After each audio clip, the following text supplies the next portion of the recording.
Well, this is Tim from Your Six Studios. Today in this video I'm going to show you a really easy way to turn off your Samsung phone.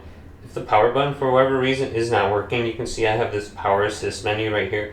I can just go to the power menu and I can turn it off with this. So if everything just isn't working, you can just swipe on down, and you do have power right here. You can just go to power off as well.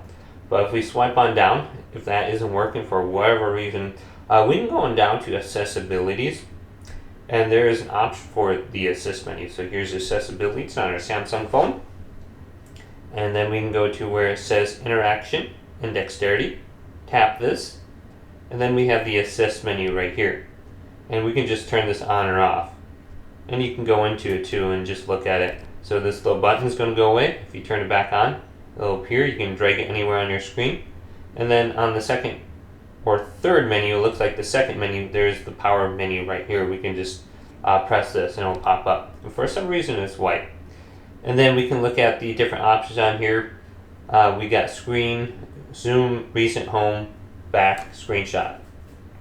So just look at this menu. Hopefully this video did indeed help you out. Did leave it a big thumbs up and subscribe to my channel down below. More tech videos coming up next on Your Six Studios.